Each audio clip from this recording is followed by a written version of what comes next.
Greetings, heroes and Force users of all ages, and welcome back to Inside the Tauntaun, a podcast in the multiverse of fandom. As always, I am Dino Nicandros, and I am joined today by my very good friend, Daniel Dawson. Hello there.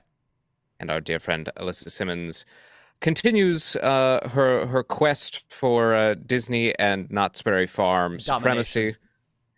And she will be joining us at some point during our exploration into the new Disney Plus show from Lucasfilm, Ahsoka. And there was a 2-episode premiere on Tuesday, which was a delight to us all, in a new primetime time slot, which was even better.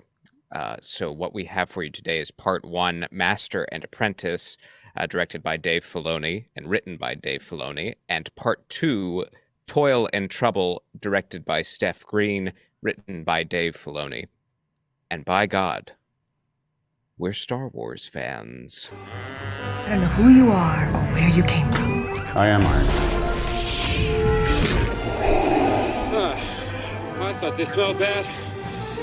On the outside. Smells like a new car in here. Inside the Tauntaun, this is our opening song. Alyssa, Daniel, Dino, talking nerd stuff, come along.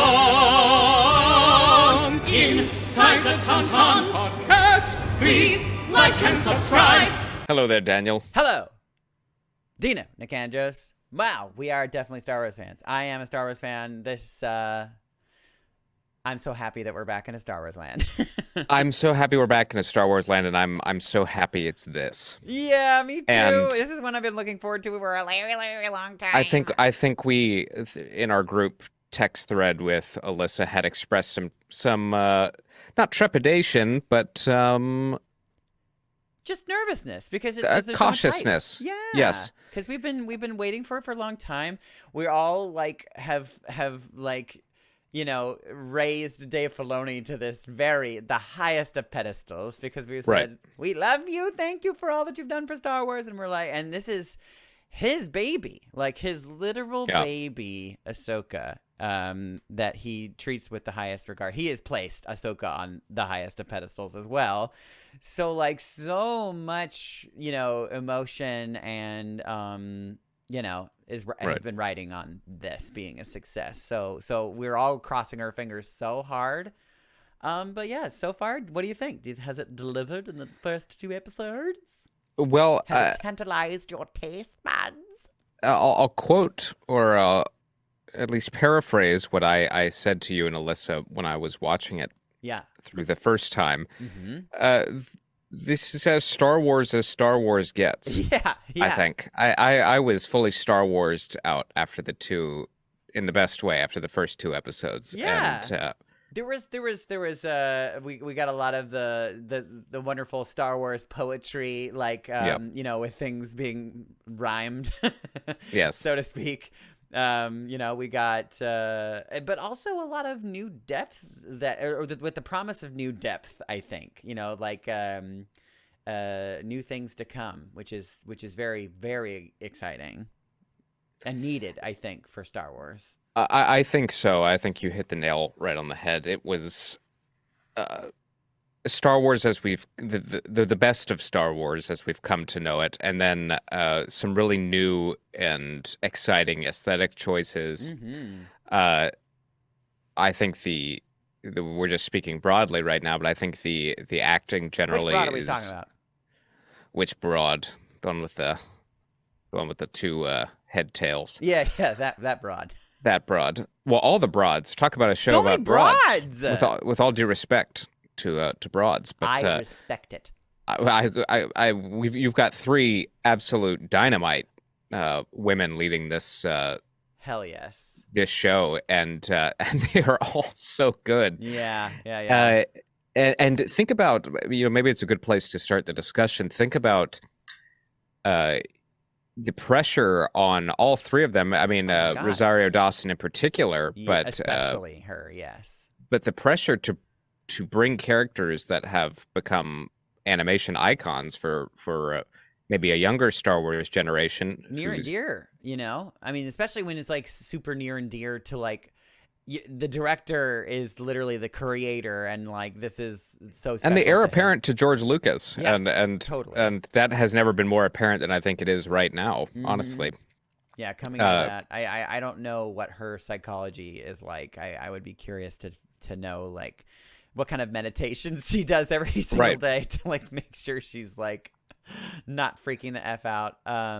Right, and for her to pick up the mantle from Ashley Eckstein, who has become an iconic voice in the Star Wars universe. Literally iconic, yeah. But then for Natasha Leigh Bordizzo, who plays Sabine Wren, and Mary Elizabeth Winstead, who plays Hera Syndulla, they've become iconic mainstays in the Star Wars universe, and to have the pressure of bringing them to live action for the first time is certainly significant, but also keeping the characters within the spirit of the animated series, but also bringing your own sensibility to it. I mean, you're walking a tightrope there, I think, especially with a fan base as volatile as the Star Wars one can be. Well, yeah, and showing that these characters have grown, you know, that they're the same people, but they've had,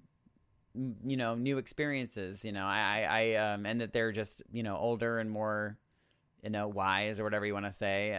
Right. Yeah, it's cool. It's really cool. So far I'm pretty thrilled, and I don't want to celebrate. No, I think it's fine to celebrate now. I'm happy that we're back in Star Wars, and this is like such a relief that things are going as well as they are so far. I think the Rotten Tomatoes score is shot up to like over 90% now. I can't remember where, but yeah, and we haven't even gotten Thrawn, and we haven't even gotten Anakin yet. You know what I mean? Like two super heavy hitters. And which I'm sure, I'm like certain that those episodes are gonna like hit so hard, especially the Anakin episode. The second that he fucking says the word snips, I'm going to literally lose my shit. No, that's much anticipated. And then as you mentioned, introducing Thrawn into live action. I think what I've enjoyed thus far, again in a very broad sense, is the sense of mystery. Even though we have a pretty good sense, I think, of kind of what the end game of this series in particular is. It's to discover the location of Thrawn and by extension Ezra. But I almost wonder if that's going to happen. Like, do you think that's going to be the end? Yeah, you think? I think it's going to be very near the end. Yeah. Oh man, I want it to happen now, but you're probably right. Because sorry, go ahead. Oh no, I was gonna say the fact that we did get a tease of Thrawn's face in the trailers. You know how trailers are. Yeah. They tend to be like the first couple of episodes, so it kind of made me like hope that maybe we saw him earlier, but maybe we'll see him wherever he's at, but maybe our, you know, main characters won't have found him yet or something. I don't know. Could be. Yeah. But I think we also have to remember that Ahsoka is kind of, based on what they've told us in recent months about Lucasfilm's plans going forward, Ahsoka feels like the opening salvo of the Heir to the Empire Thrawn adaptation in kind of this. I don't want to put it all under the Mandalorian banner, but that's kind of the time period we're in, and this is running parallel, if not slightly after Mandalorian season 3. So just thinking about it in that sense, this is kind of a interwoven story that we've hinted at quite a bit, as you, Alyssa, and I have talked. Yeah. But well, yeah, her story is now Ahsoka's story is very intertwined within Mandalorian's and Grogu's. But I just appreciate the return of mystery. As far as you know, what we do know, you know, through the sequel trilogy where everything ultimately ends up, but we have this giant 30-year period to play with. Yeah. And I love that large playground. Yeah. Yeah, and I love that they started this series with an opening crawl, and yes. Specifically two, it's notable that it's a red yes. title and a crawl, because if you are a fan of the cartoons, specifically Clone Wars in particular, like anytime we ever saw a Dave Filoni cartoon that started with their red. Yeah, I mean, Siege of Mandalore was. Yeah, it's like, that this is going to be a special, like, sit down. This is going to be a special one. You know what I mean? This is appointment television. Yeah, right. And I think the crawl in and of itself really set the stage for what we can kind of expect. And I think what this series has already, in a very short amount of time, has already done better than Mandalorian did, and not to compare the two, but kind of established the New Republic and how tenuous its grip on power is. Yeah. And we're still, and you see the rot inside in the bureaucracy already. Yes, and it's so far, like in pretty much all the shows that we've seen so far, they've been doing a pretty good job in threading that needle as to, like, how in the world could the Empire have come back after their grand defeat, at the end of Return of the Jedi. Like this doesn't seem possible, but now it's becoming pretty obvious now, like how easily they could have come back, because I mean, like, when you really, really, like, put it all down on paper and you look at it, you're like, oh yeah. Why shouldn't, it seemed like it was fairly easy for them to come back almost.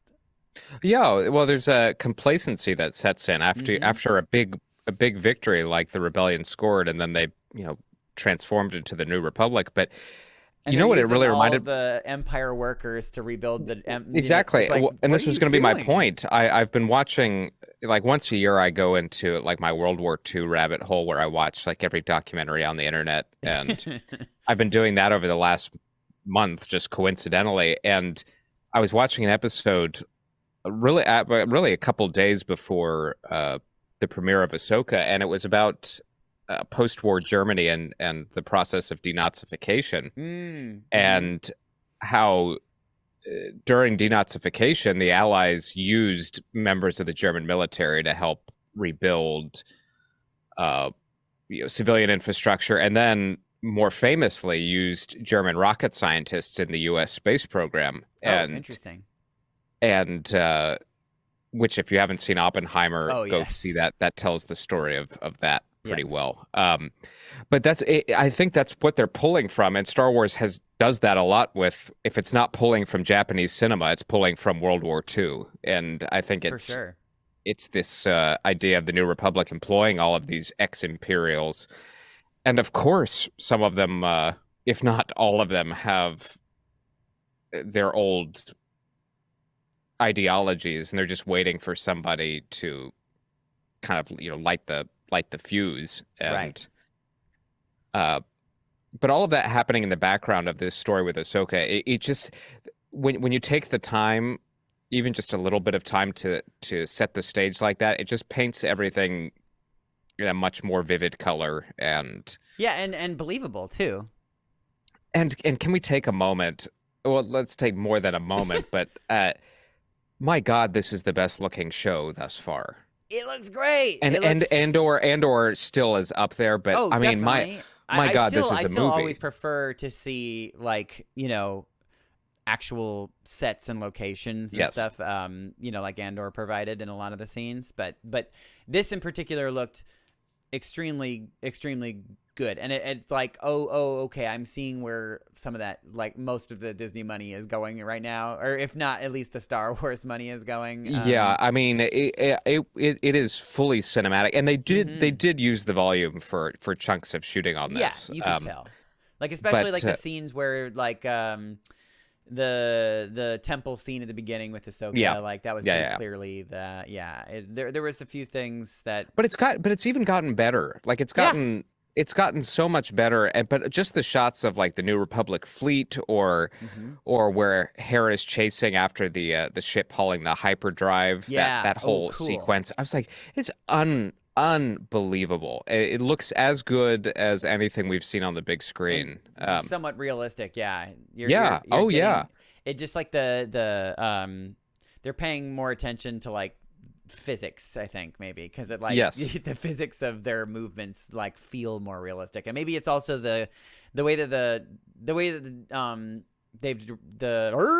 they've directed the camera, the camera. I should put that in quotation marks because it's like mostly CGI in that point. But but the way it's directed to sort of move about that makes it look more like, oh, we're just like this like random cameraman is sort of like caught it and it's like a little shaky and and trying to it just gives it that more realistic quality. Well, the action is easy to follow, which I think has always been the case in Star Wars until kind of recently, where we've kind of gotten into this gritty.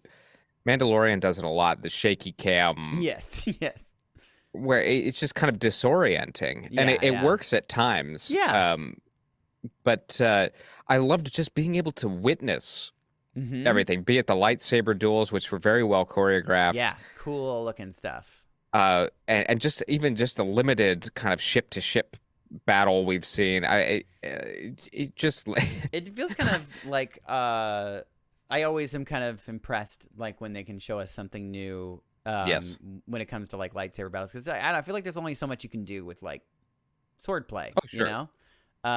But yeah, there's some really nifty, beautiful dancey moves that are happening. I really enjoyed the and I think that it made its way into the trailer too. But the moment where Ahsoka, like, I think isn't it an HK droid? Is that what they are? The assassin droids? Yeah. She like grabs one of them and like uses it as shield and then like slices it in half like as she's like fighting. It was very dope looking. Like I was like, yes, I like it. Yeah, it's so well done from that standpoint. Yeah. But the show is titled Ahsoka, and so we're picking up primarily on Ahsoka Tano's story. And if you are still this far into the episode and or you watched the first 2 episodes of Ahsoka and you're kind of confused as to who she is. Yeah, what the hell is this? Long and short, this was Anakin Skywalker's apprentice introduced in the Clone Wars animated series. And is arguably one of the greatest Star Wars characters ever written. Of the modern age, certainly. Yeah.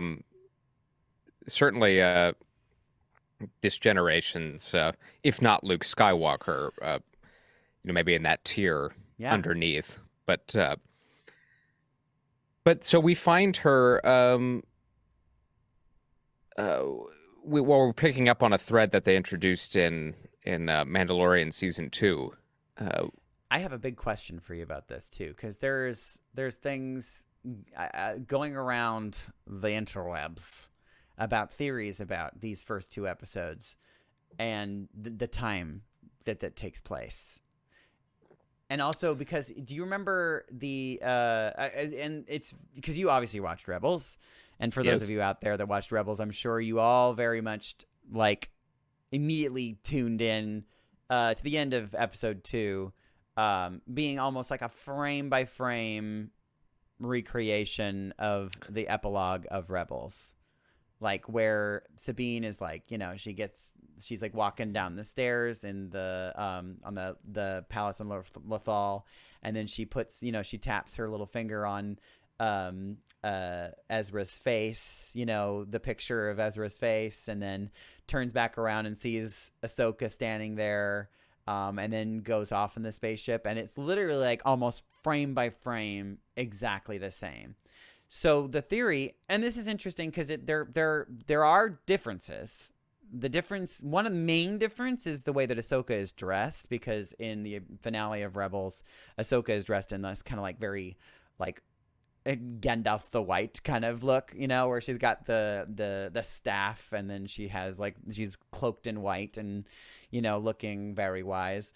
And in this version, the live action version, she is like in a very, her gray like robes, looking more like gray.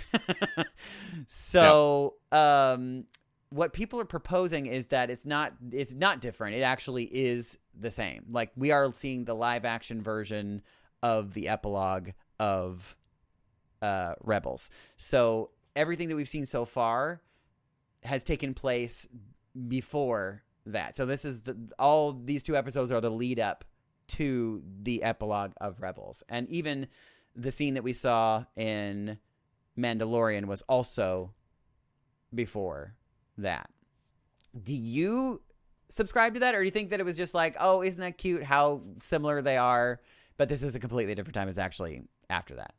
Because I think that there are arguments for both, because the idea that, you know, because obviously Ahsoka and her have been together, and she's like been training her, you know, trained her to try to be a, you know, a Jedi, and like teaching her lightsaber skills and la la la la. So I could see that maybe this is the second time that this has happened, you know, and we're just showing.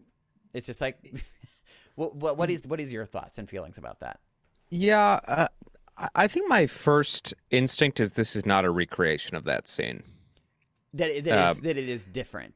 That it is indeed different, because I kind of go that way too, only just because like it would be weird if they decided to, especially since like their attention to detail has been so intense so far, and the fact that they didn't change, that they would randomly just change her garb to be gray instead of the white that was in Rebels. Like, you know, they would have found a reason why she was wearing that, you know. I mean, you know what? It is possible. I think I do buy that this all takes place in the run up to the epilogue of Rebels. Well, you know though, because you know everybody was really like kind of thrown back. When the epilogue of Rebels happened, I think everybody was all a little like, whoa, wait, what the heck? That was such a huge time jump. What happened? You know. And I think that, you know, it was always Dave Filoni's intention to tell that story, but we just haven't gotten to it until now. So the Rebels epilogue, I want to say, I'm trying to remember where it comes in on the timeline.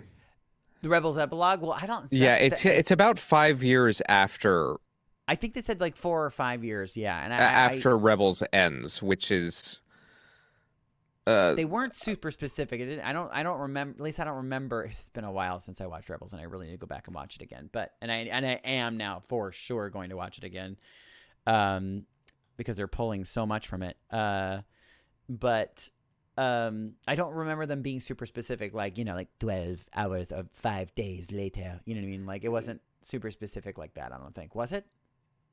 So it'd be like a year or so after Endor, I believe. Oh, okay. Is when the Rebels epilogue takes place. Got it. I think. Okay. This show, Ahsoka, takes place roughly, if we're to believe their timelines, 9 years after the Battle of Endor, or Yavin, excuse me. Oh, that far? Yeah. Got it. Okay. I thought it was much earlier than that. Not much earlier, but just like, you know. So it does raise an interesting question if Ahsoka if we have yet to see the interaction Ahsoka and Sabine have at the end of Rebels. I'm going back and forth in real time because yeah, I know. I think I broke your damage. It seems to me like they're going to find Ezra now. So, yeah, right. So whatever that interaction is, I'm just remembering the narration of that epilogue scene from Rebels. Of Ezra's out there somewhere, and we're going to bring him back. Yes. And it really leads you to believe that that's where they're going to go. Totally. I wonder. That was what I left off when I watched Rebels. I thought the next thing that they were going to do was go get Ezra. Like if they were going to make another season of Rebels, like that's what it was going to be about. I was like, we're going to get, you know, it wasn't about like them like getting together to do like lightsaber training or something like that. It was, you know.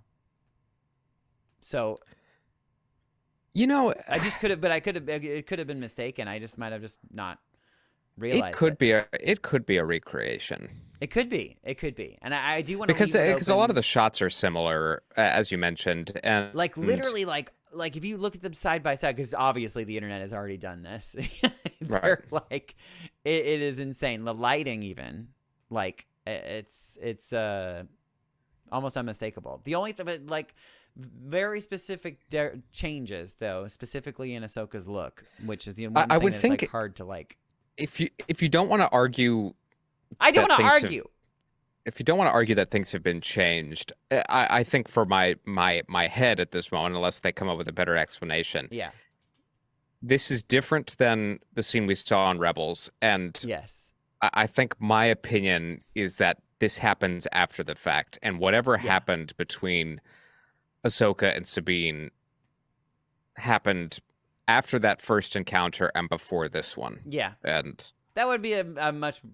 They're falling out where Ahsoka seemingly takes Sabine under her wing, and you could see it doesn't go well. You could see the end of episode 2 being more like, let's try this one more time, but let's do it the right way, kind of thing. Right, because when we meet Sabine in this, she's really settled into civilian life. It seems like she's been there a while on Lothal a while. Mm-hmm. Lothal a while. I don't know. Maybe it's not all that important, but it was such a striking scene at the end of Rebels that it does beg some questions about when exactly this is happening in relation to that. But I think we're going to be getting in terms of like time things. I think that we're going to be getting more of that kind of like it's a lot of our heads are going to be tilting, I think, in terms of like time. I'm not sure if that's the way he's going to structure the show, but I know we're kind of jumping around here, at least in my brain. I mean, ADD is a real thing, but when oh gosh, what is her name? I wrote it down in my notes because it was really interesting. Well,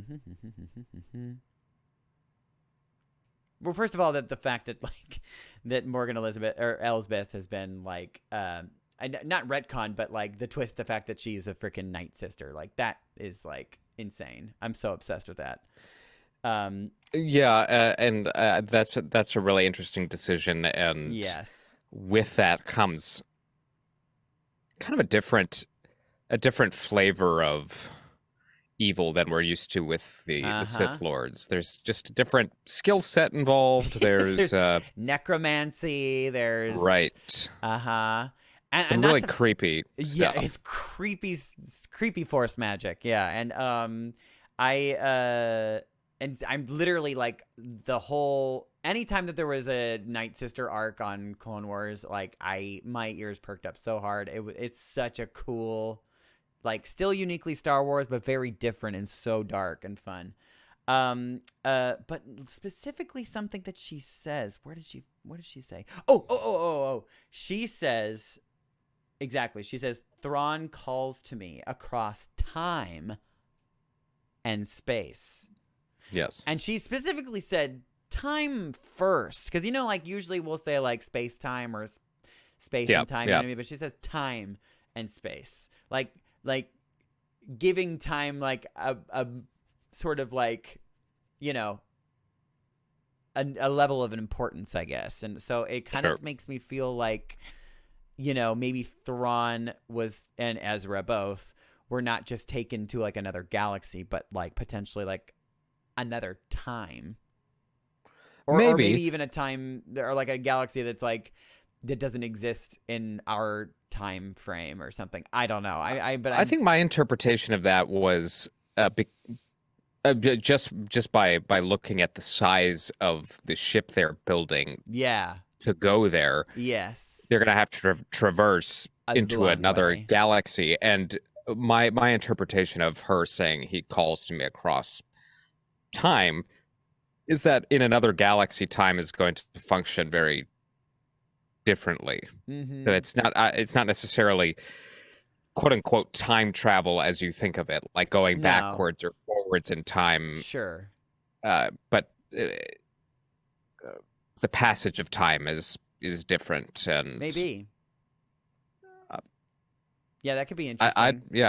And what does she even mean by that? Because Thrawn, we know Thrawn is Basil? he's a brilliant tactician and all of these things, but we know he's not a force user or anything like that. So I wonder what a Purgle rider is what he is. Well, yeah, I mean, not voluntarily certainly, but yeah, but it's all part of that mystery that.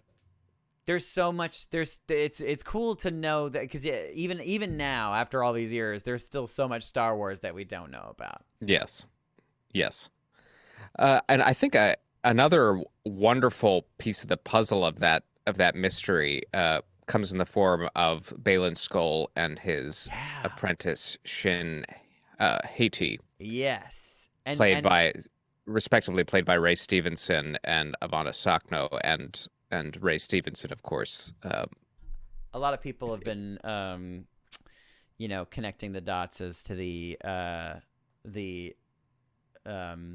Norse mythology that's going on around their characters, the wolves, the dark wolf and the light wolf, and And Ray Stevenson, of course, everyone who follows Star Wars will know he passed away shortly before this series debuted, and they dedicated the episode he had a chance to at least see some of it because his work is really phenomenal. Yes, but the two of them are a really thrilling dynamic, and you mentioned something at the beginning of the episode about how Ahsoka has already aesthetically and from a story standpoint echoed some previous Star Wars. And what the first episode opens with such a twisted rendition of what we see at the very beginning of Star Wars: The Phantom Menace with Qui-Gon Jinn and Obi-Wan Kenobi landing on this ship. There's a couple of Phantom Menace references. Yes, there was. Yes. And their dynamic is really, really cool. And what makes Baylan such an interesting foe up to this point is he's one of those villains with a code, if that makes sense. And you see this a couple times. Code. No, but some sort of moral code that if it doesn't make sense to anyone else, makes sense to him. Sure. And this comes out really, it was towards the end of the second episode when he's speaking about Ahsoka. With Morgan Elsbeth, and says it'd be a shame to kill her. There's so few Jedi left. Yeah. And she's like, oh, you're feeling a little sentimentality, and he's like, no, truth. Yeah. I mean, it's just is. It's like it's sad. I mean, we have to do it, but yeah. What a bummer. What a loss. So what do you think they are? Are they just simply like Jedi that lost their way and now have become like, not bounty hunters, but mercenaries. Mercenaries, mercenaries for hire, and they just don't care if it's evil shit or it's just whoever pays them well, kind of thing. Yeah, well, I think it's exactly that, and they're obviously very Baylan clearly looking for power, because I know that he even mentioned that he's just like he's like power that you could never imagine, can only dream of. Yeah, right. Which there's a couple of things here. So he explicitly says that Morgan is paying him a hefty sum to be involved in this. Lots and lots of sex. Yes. Which so I think, and this was kind of revealed in one of the trailers. So spoiler if you don't watch trailers, but he says everybody in the Order knew Anakin Skywalker. So, Baylan was a Jedi. Yes. Now Shin, she is very young. She could not have been alive during that. So probably not. So whatever her story is, he picked her up along the way after Order 66, and I don't know, perhaps raised her. We'll find out. Hopefully, we'll find out about their dynamic. But, but she's very, very young, so I don't think she was ever a Jedi. I think she's kind of taken on whatever he is. Yeah, maybe more recently. Not Jedi, not Sith. Something else. Yeah, some orphan decided to take her in and was just like, I'm going to teach you to be evil. And I find Shin actually to be, I cannot take my eyes off of her. She's stunning. You could, well, but I mean from the sense that you could probably count on one hand the number of times you see her blink, maybe. Yeah, that's true. Yes. She definitely there's at least her stoicness is very much reminiscent of Darth Maul's. Oh, absolutely. Vibes. And they set that up on purpose. Yeah, I mean, there's even that scene where she's like, with her scout droid, you know, her scout droid. droids. It's like almost a frame by frame recreation. Yeah. Yeah. I loved how like obvious it was when it happened. I was just like that. Yeah, Dave Filoni loves himself some prequels, and yeah. And I love that it's getting its recognition. Yeah, same. In this, but yeah, I'm excited to explore that dynamic. And can you go back for a second, because you mentioned something that actually I remember writing down, because I was like, I don't know if we may have discussed this before and I've just forgotten. How many people post Darth Vader dying knew about him being Anakin Skywalker, or know about it currently in this timeline? Like in the Ahsoka timeline. Thrawn knew. Thrawn knew, and that was introduced. I believe Thrawn knew. That was introduced in Timothy Zahn's new trilogy of Thrawn books. Oh shit. Okay, and these are the ones that are canon, right? Yes, and Thrawn met Anakin during the Clone Wars and kind of worked with him. Oh yes, we talked about this. That's right. Yep.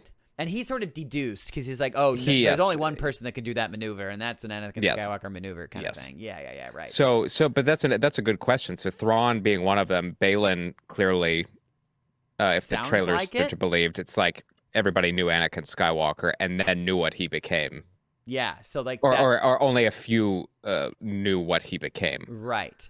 So and Ahsoka is aware.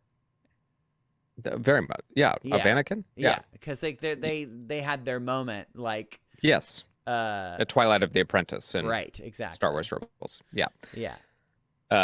She knows. Thrawn knows. I don't Luke remember knows. in Rebels. I don't think she explicitly told Ezra. Maybe not. Yeah, I don't think she did. Remember that conversation either, to be honest. But she hinted at having had a master who. But she's been like being sentimental about Anakin, like trying not to. She's kept it very close to the chest. Right.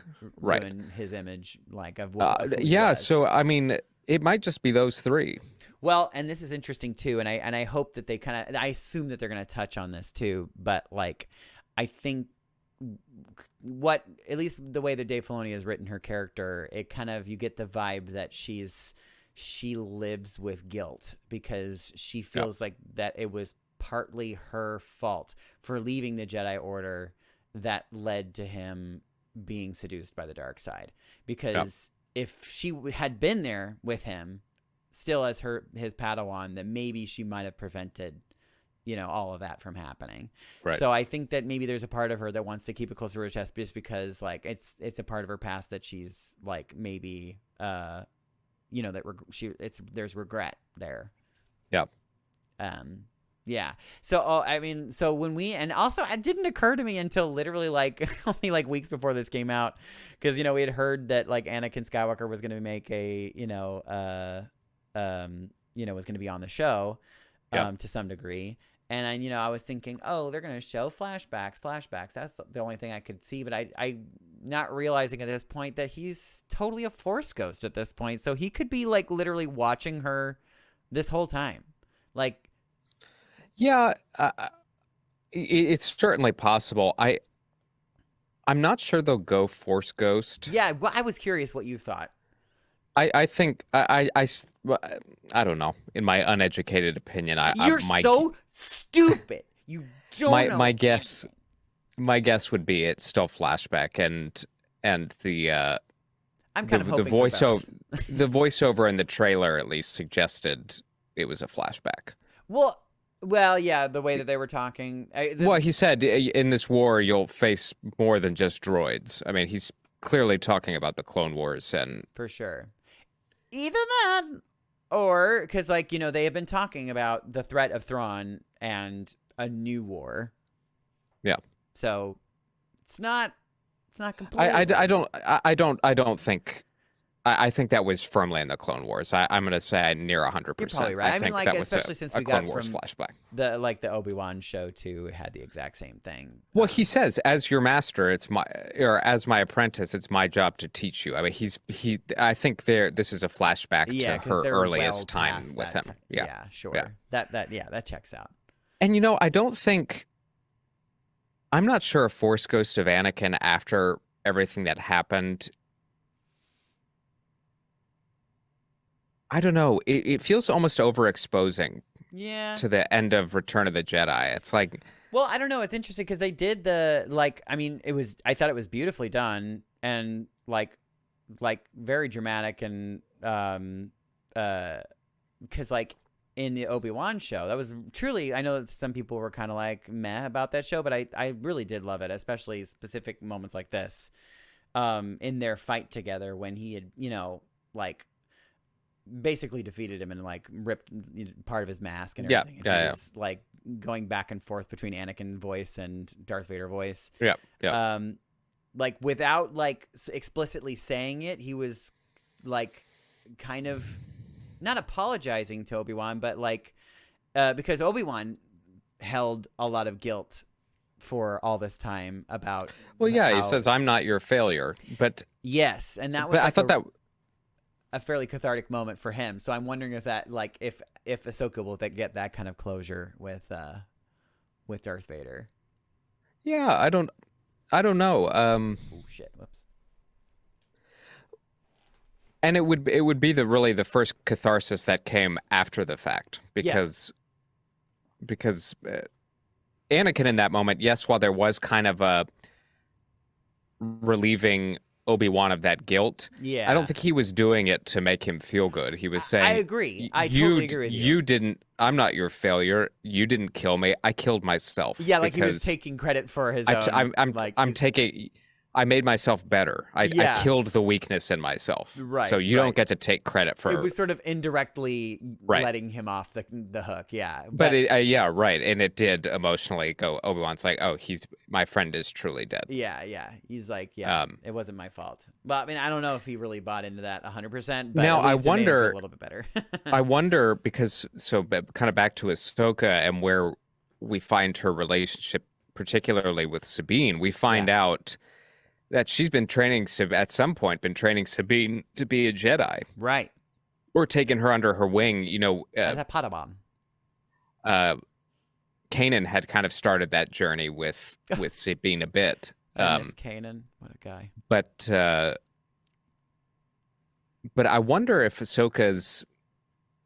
This will certainly be something we explore. I wonder if Ahsoka's experience with Anakin and then leaving the Order, and then trying to I don't know, rekindle her training and pass it on to Sabine. I wonder if there's residual guilt or fear there that led to her maybe being a less than adequate master to Sabine, and trauma and whatnot. Mm-hmm.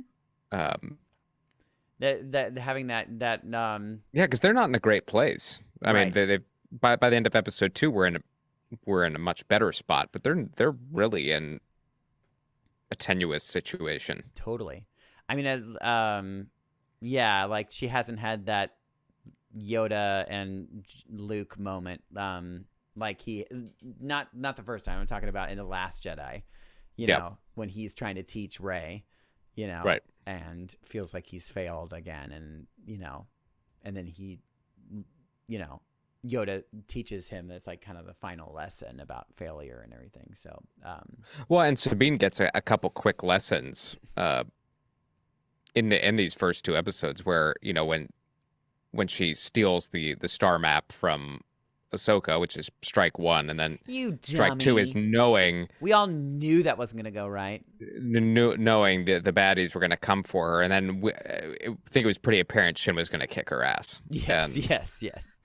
And which also we were talking about fight choreography. What I really enjoyed the choreography in their duel. Yeah.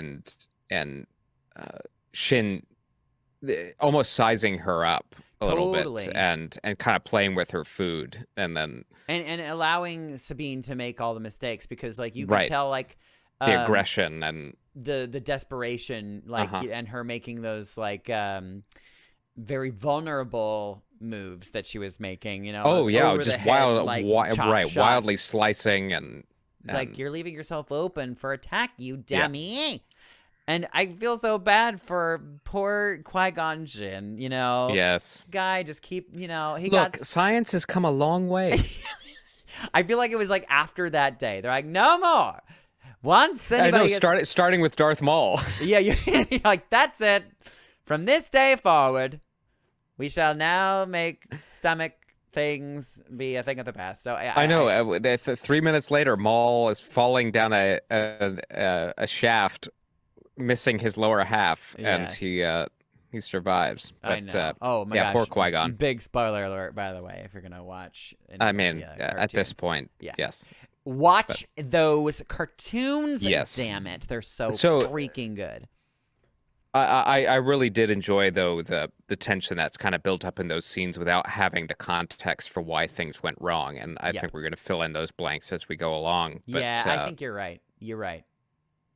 But I enjoyed that. But then this is kind of how they introduce Hera into the situation, played by Mary Elizabeth Winstead, who is the wife of Ewan McGregor.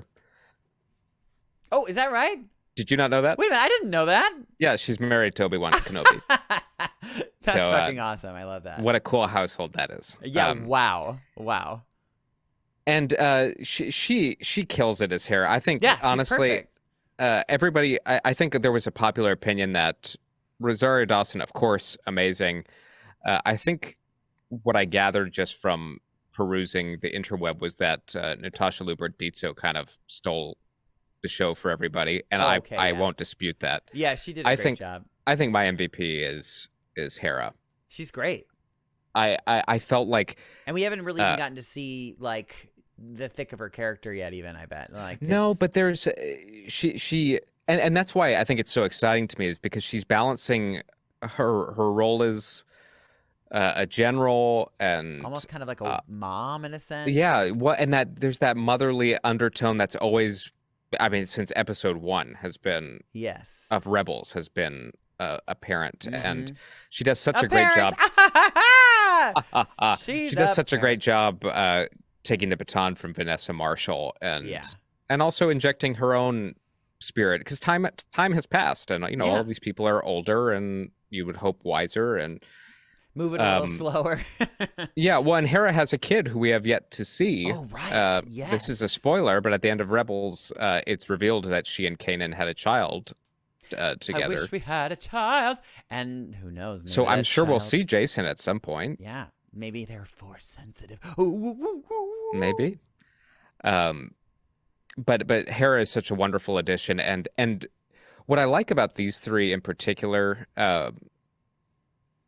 is that we're kind of in a time period of Star Wars storytelling that, yes, we will at some point probably have to see Luke, Han, and Leia, but these characters from this generation feel sustainable, and I mean in terms of being able to build new stories around and having plenty of runway in which to do it with, because with the obvious challenges we've talked about ad nauseum of basing new stories around Luke, Leia, or Han, it's just you're either recasting the roles or you're going to de-aging, or it's complicated. It's complicated, and there's no silver bullet in terms of coming up with the perfect. And I think their best bet is to really make these characters the new thing, the new core of the storytelling, and I hope they do, because I love all of them. I really do. I'm very thoroughly in love with these characters, and as far as like having cameos from the other guys, the older characters, it's at this point, because it's so difficult, like you were saying, and so challenging to do, like it's got to be so worth it. Yeah, and there will be times for it, and especially well, honestly, like Luke is super important, but I think Leia of the three is the most important because of the role she takes on in the New Republic. And, Right. So yeah, there's how they broach that, which they will undoubtedly have to. That's for another time. But as far as people to base your core stories around, I think they've got a really great lineup here, and we haven't even seen Ezra yet, so I'm sure. Yeah, right. I'm sure he'll be. Well, I mean, we've seen him, but not like right in hologram flesh. form. He's being played by Emanis Fondi. Yeah, it's a great casting. So I'm sure we'll, once we are reintroduced to him, that they've got a great core to go forward with here. I think so too. Who else? Oh, David Tennant is back as Hu Yang, the Jedi training droid. Yes. He was delightful. And I think he's actually kind of playing the C-3PO role here of kind of really both the C-3PO and R2-D2 role of being almost your narrator for the story. In the background, he has all of this knowledge from hundreds of years of time with young Jedi Padawans, and I loved the bit of when they were when he was every single like lightsaber hilt ever made. Right. Well, that's what I was getting to. I loved the scene where he was identifying Baylan and Shin's lights, or attempting to identify their lightsabers, and he was referring to the make of Baylan's. He's like, I haven't seen one like this in a very, very long time, based on its design and also I think in that same, well, no, not the same scene. I think it was towards the end when he was talking to Sabine about her lightsaber, and saying, "Oh, that's Ezra's lightsaber." Saying, "No, it's yours. Like it was his, and now you've made changes to it, and now it's yours." Yeah.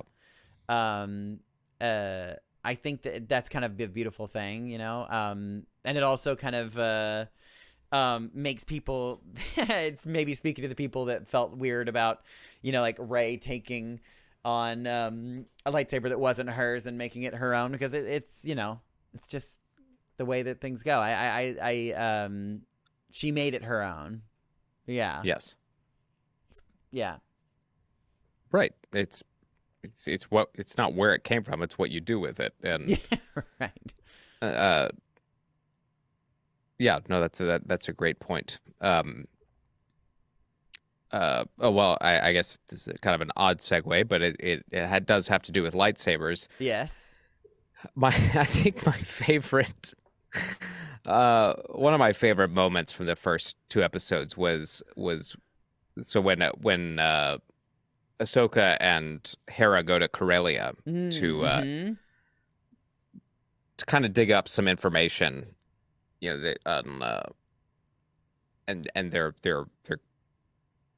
shown around this old Imperial shipyard, which has been repurposed to build hyperdrives for New Republic ships, and that's where we got into the discussion about we'll call it Star Wars denazification. Right. Which is clearly not going very well. No, it's not. It's going very poorly, in fact. But it's on Corellia, and what's simultaneously happening was the chase I was referring to, where Hera jumps in the Phantom with our good buddy Chopper. We have not even talked about Chopper yet. I'm so freaking happy that you had this unbelievable sequence of her chasing the ship into the atmosphere, and simultaneously with Ahsoka facing off against what is seemingly the final Inquisitor.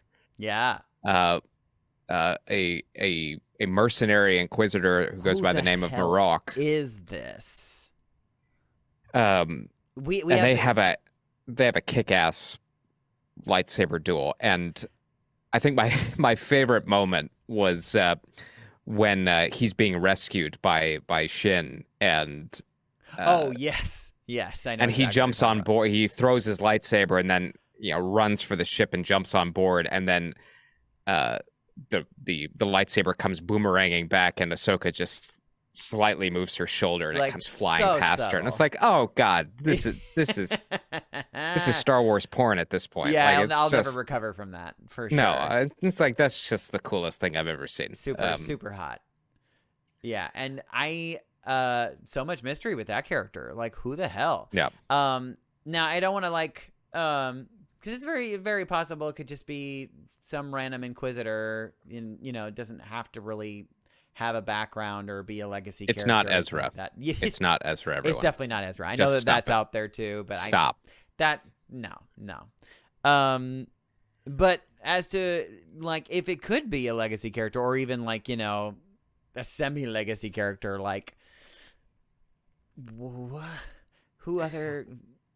Look, it's an interesting discussion. I just don't even want to go there. I don't think because I know. Just because let it we get happen. burned 98% You're of the time. 40,000% correct, and it's just gonna be what it's gonna be, and it's gonna be fun when if the mask ever comes off, and if it doesn't, it's stuff that's also fine. Look, my feeling is it's just an Inquisitor, and the point of having one, you kind of look at this ragtag group. Morgan Elsbeth has kind of put together. Yeah. So she has a former Jedi, his apprentice. Do you think that the three of them are like, because Morgan Els she's doing her own thing. Well, so we've got Morgan Elsbeth. She's a Night Sister. We Right. discover. We've got Balin, former Jedi, and his apprentice Shin. Right. We've got Marok over here, who is an Inquisitor, Right. who is also seemingly a mercenary now. Well, yeah, I was gonna say, do you that was my question was whether or not you thought that Marok and was like they're like part of a ragtag band with the three of them, and Well, I think Morgan's bringing together all of these disparate parts. Yep. With the promise of like in a new galaxy, a new order under Thrawn, you all will be able to do what you want to do. Like yeah, we're gonna make you like Moff. Not in the shadows anymore. Thing, yeah. Mm-hmm. So I think there's something about bringing together, and you're going to see it on a much larger scale pretty soon. And they started to introduce this a bit in Mandalorian season 3 when we see all those Imperial warlords talking about Thrawn, and you got Palian and all of these guys. Mm-hmm. You're going to bring together all of these factions under. It's going to be Thrawn's job to try and unite all these factions. So I think it's just her pulling from different little sects that have been quiet since the fall of the Empire, and just be keeping tabs. I don't think I really don't think he's a legacy character of any He could just known be significance. Like Inquisitor number 4, and that's it. I mean, and don't get me wrong. I thought about it, and I've read all the things. as I'm sure you have read everything there is to read about who it could potentially be, and people coming up with some pretty outlandish. I mean, it is interesting that they used another Norse like mythology. Well, I mean, am I right? Wait, Marok was it's another character from. Oh God! But it fits like with the Shin and like the names are all very much in that same mythology. So there's it's obviously very purposeful. To what, and I do not know yet. I also heard some people freaking out because they saw Sam Witwer, our good old voiceover actor extraordinaire Sam Witwer, his voice being in the credits as additional voices. Yep. And everyone was like, is Marok going to be Sam Witwer's favorite famous character that he motion captured for the game Force Unleashed? Yes. Star Killer. Killer, yes. No. This is not Darth Vader's secret apprentice. It's just not. But what if he was, though? Wouldn't that be neat? But yeah, I definitely don't want to get into the realm of because the second you start like making these big fabulous like, then you're setting yourself up for disappointment, and I will not be disappointed by this show. Damn it, I'm going to enjoy every minute of it. And it's a super interesting coincidence. Like it almost feels like we're being trolled a little bit. But the reality is Sam Witwer has provided lots of additional voices So for many Star Wars movies and television series beyond his actual character work. Yeah, and Dave Filoni loves him, Yeah. obviously. Well, and he's he's super versal. I mean, Yeah. he could do anything. And it's been fun. You could tell. I mean, like it feels like once you're in the family, you're like in the family because there's a Right. lot of voices from the series that are making voices from the cartoons that are making their live action debuts as like just different characters. One of which that I didn't even know he was in the cartoons until recently. I just saw him. I just remember him for like this really funny TikTok that he did about being a pigeon, like wanting bread. I don't know if have you seen that one? yes. Okay, good. But yeah, he's randomly in. He was randomly in Ahsoka. And I was like, oh my god, good for that guy. And I was like, oh, he's like actually a voice from the cartoon. Wow, I did not realize that. So yeah, but I wouldn't read terribly far into his involvement. But yeah, look, but maybe I think if he was voicing Marok, even though we haven't heard really beyond some we haven't really heard anything. So yeah. I think if he was, they would have credited him, but maybe I don't know. Yeah, I don't know. I don't know, and maybe. But mystery, I enjoy the mystery aspect of it. Me too. And love a mystery. Some other cool little tidbits. What's his face? Good old what's his face? Clancy Brown, who is a world famous voice actor and heavily involved with Star Wars. He and many other property. You've heard him as Lex Luthor, or you've heard him as all sorts of people. But he returns for the first time in live action form as Governor Ryder Azadi. Yeah, on, so great. Lothal. So wonderful to see that. Yeah, they're treating their voice actors well. Yeah. Some of them, anyway. What? Yeah, right.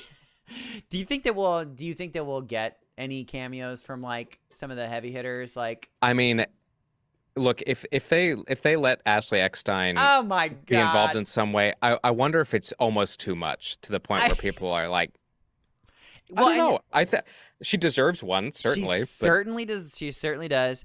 I do wonder, like, yeah, because there was a for Mary Poppins 2. I know it's a very random pull, but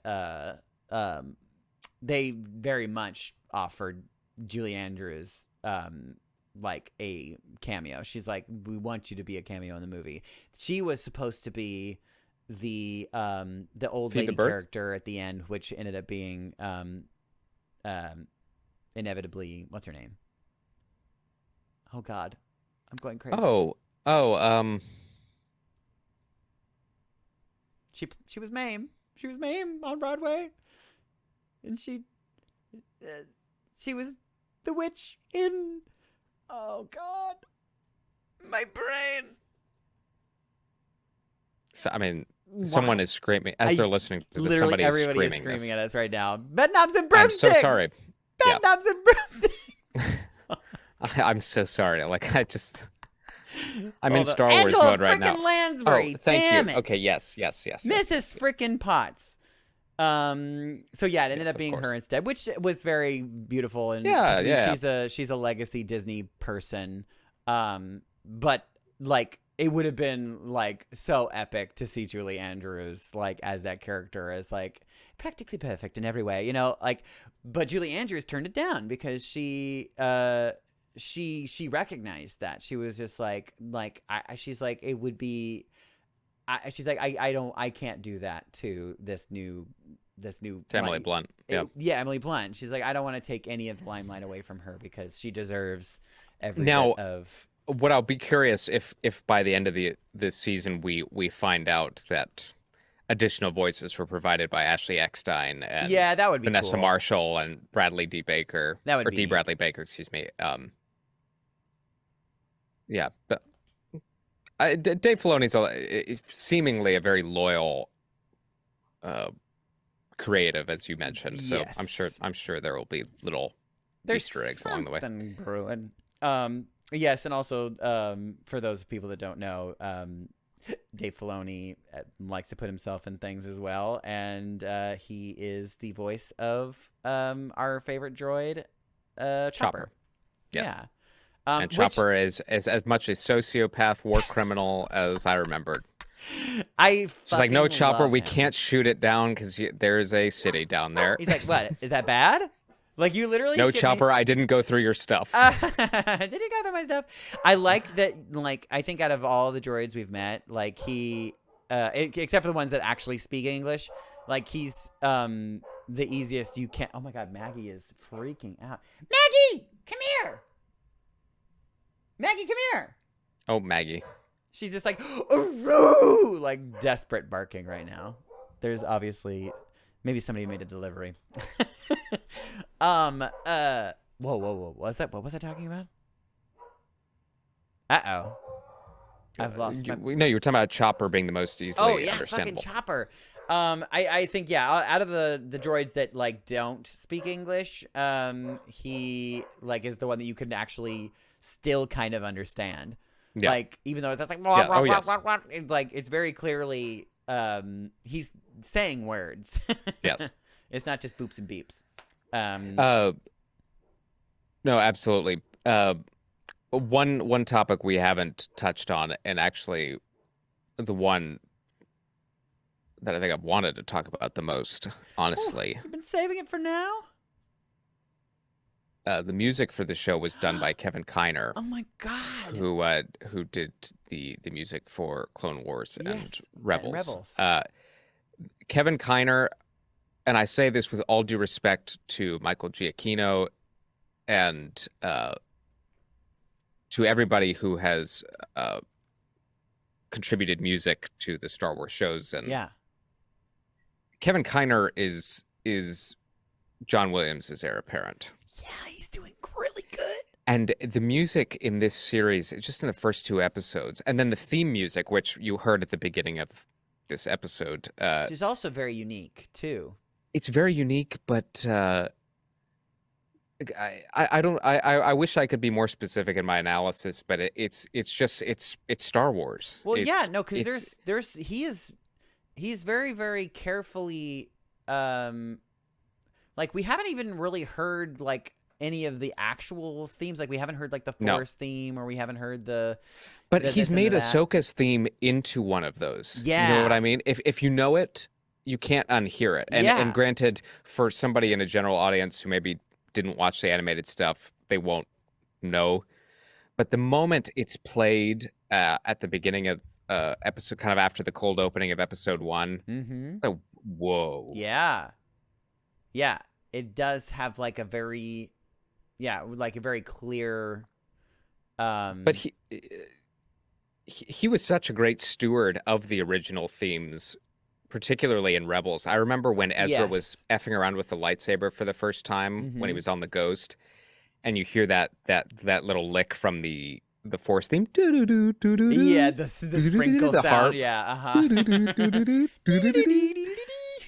And I was watching that episode recently. I got full body goosebumps. Immediately goosebumps. It's like because the music is. This is somebody who understands, powerful. But understands narratively what John Williams does so well. And please, please, please let this man keep doing what he's doing. Keep doing it. Yeah, I think that he arguably in this show, at least so far, well, I was going to say, like, in the cartoons, he kind of, like, I mean, he did get to create a lot of his own themes, but I think that more so he was leaning into John Williams' work and sort of, like, enhancing John Williams' work and making it work for those shows.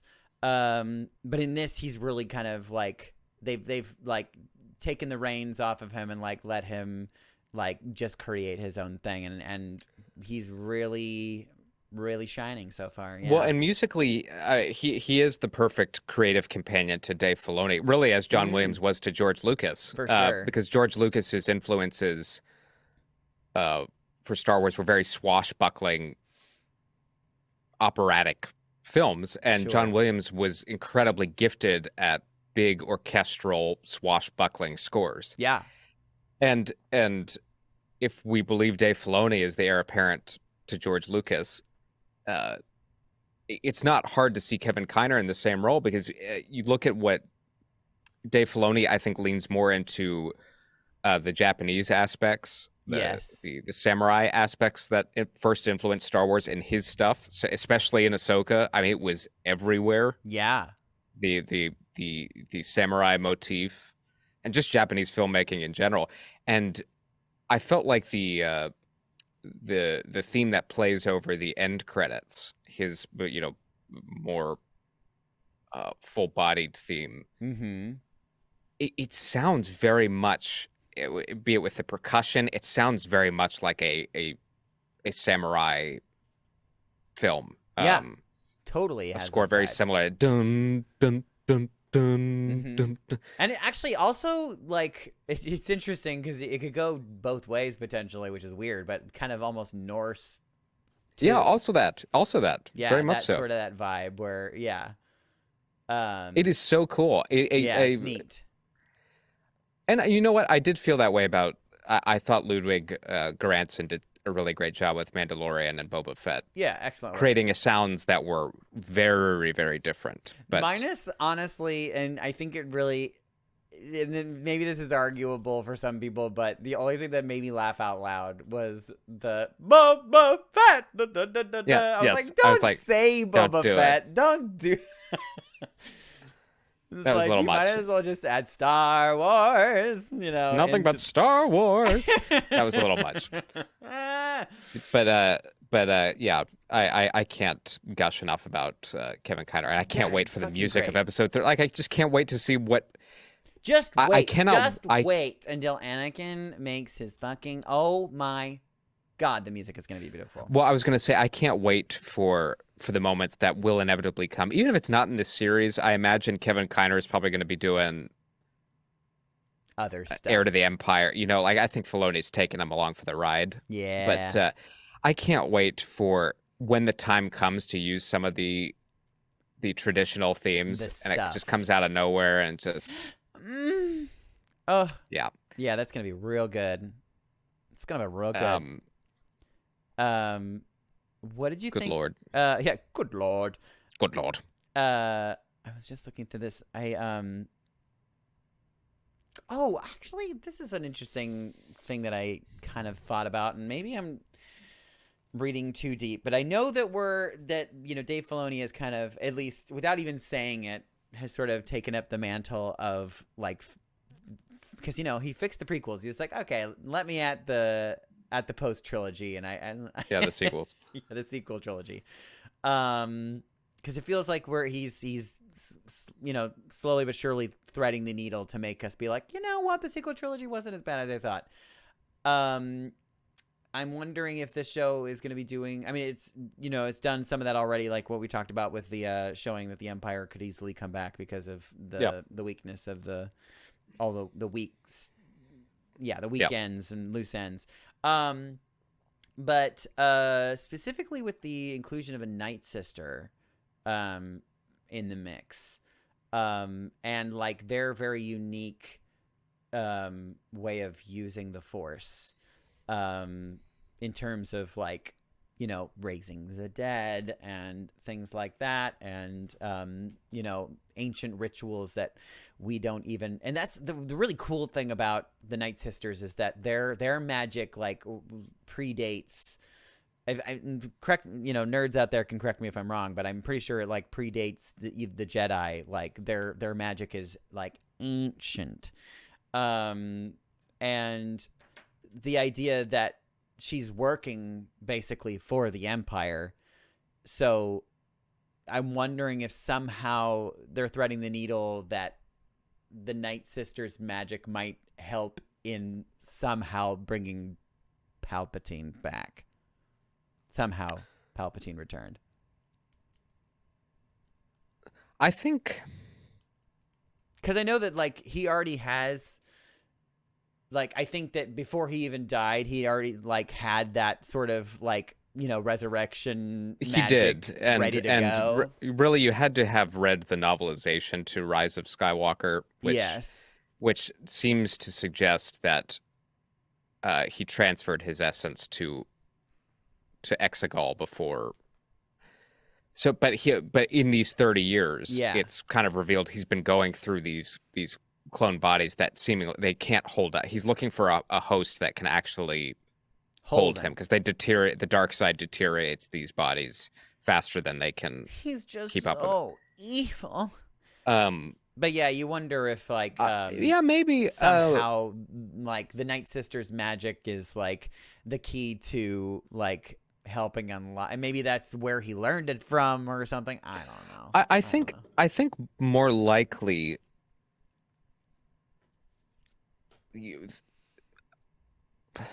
Thrawn will have, let's say, in my new empire, there's going to be room for it. Just gives these people a home.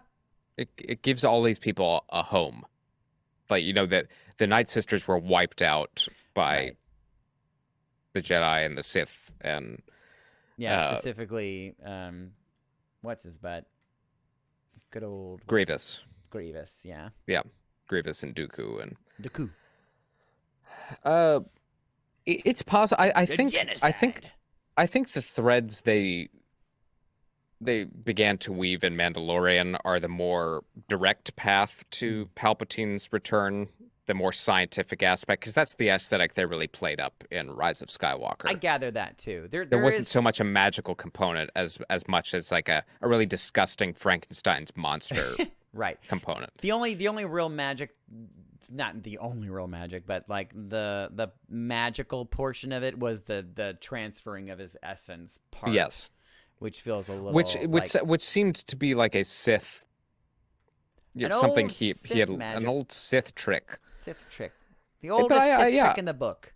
I am curious what her role will be, and really, like what is the importance of a Night Sister specifically? Well, like her it gives capabilities. Like what? Well, look, she's been working for Thrawn for a while. Yeah.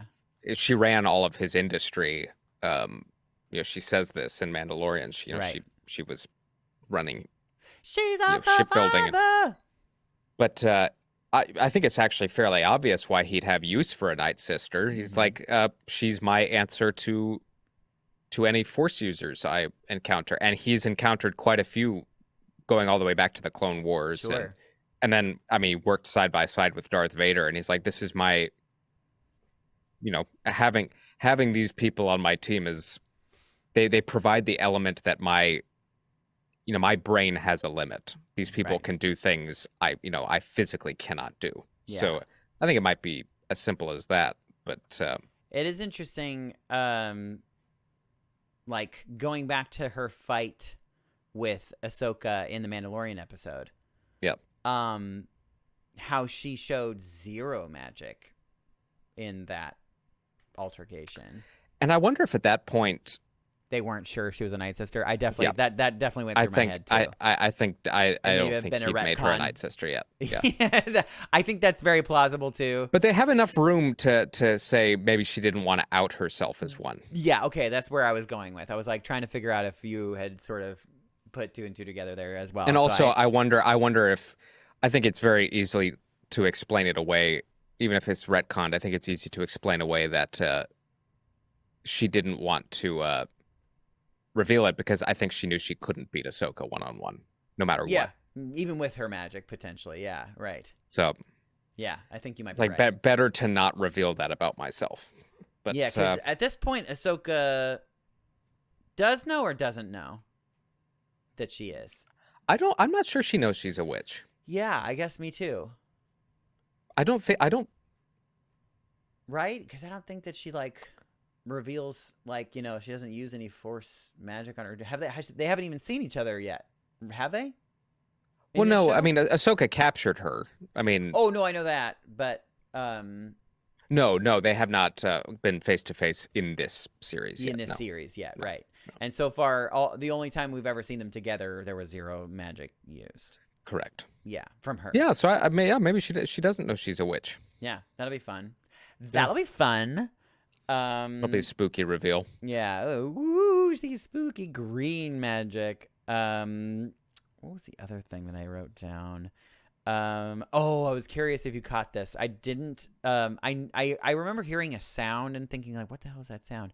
And I thought maybe it was even a part of the music, but it wasn't until later that people had showed the clip of it online. I was I know what you're talking about. Yeah, the fucking Purgle. The Purgles.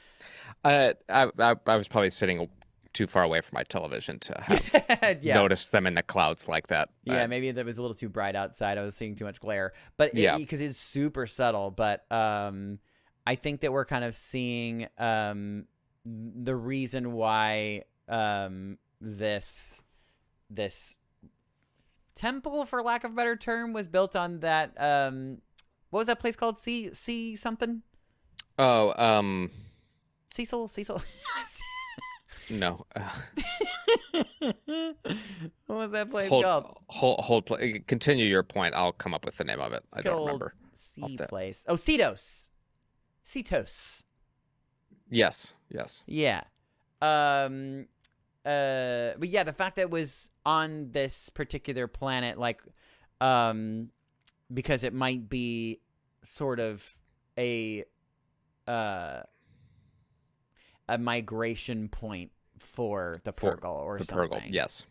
Yeah. Like, and the path of the Peridian or whatever they're calling it is sort of like the path that they take. Right. And I'll fill again more general audiences in on that. The Purgle are basically whales. I mean, they're space whales. But they have. I mean, this ventures into very weird Star Wars territory, which I actually think is really cool. They have natural. Cool. They have like natural hyperspace properties, so they can travel at light speed. Yes. Naturally. Because we're all, at home. Most people don't even give a crap about like how light travel was created or why it exists. We're just like, yeah, they can travel the speed of light. Sure, that's fine. But this poses the question of like, oh, maybe this is how they figured it out. Maybe like the technology derived from these creatures originally, and somehow they were able to harness their, natural instincts to, do that. So, yeah, it's for us nerds out there that like to pick apart every fucking detail. Bless you. Excuse me. Yes, no, it is a really it ties into all the mythological stuff that I think Dave is really wants to make more prominent, and so there's something super fascinating about the idea of ancient Star Wars because we've barely touched on it. Yeah, and it seems like in the next few years we're really going to be doing that with a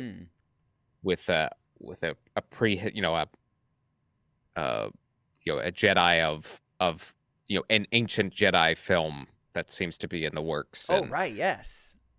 In the next few years, and so I think which is supposed to be even like pre High Republic, right?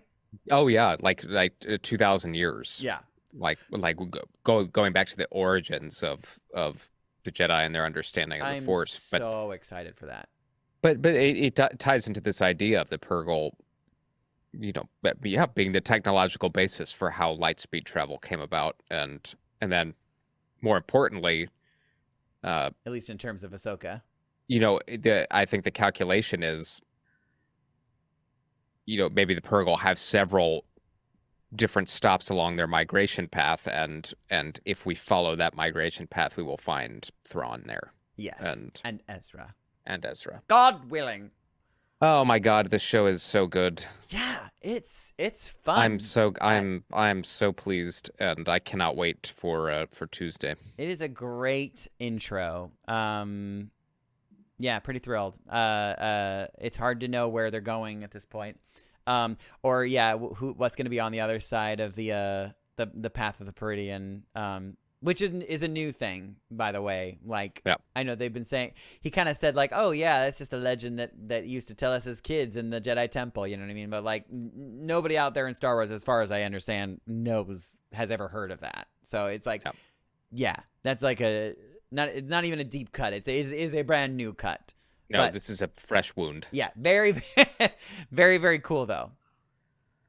Very All right, cool. well, is that it? Yay, yay, Ahsoka. Yay, Ahsoka. Oh my God, I'm so happy. Thank God. Thank God. Thank the maker. Thank the maker. But we will see you for episode 3 of Ahsoka, which will be coming out Tuesday night.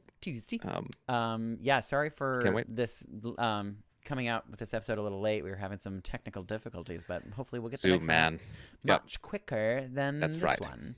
And also, please let us know what you thought about, the show. I would love to nerd out with you guys because, we want to hear what you think. So leave your comments in the comments and make sure you like and subscribe. All right. Well, then, I'm Dino Nicandros. And I'm Daniel Dawson. And this has been Inside the Tauntaun, a podcast in the multiverse of fandom. May the Force be with you always. See ya. Inside the Tauntaun podcast, please like and subscribe.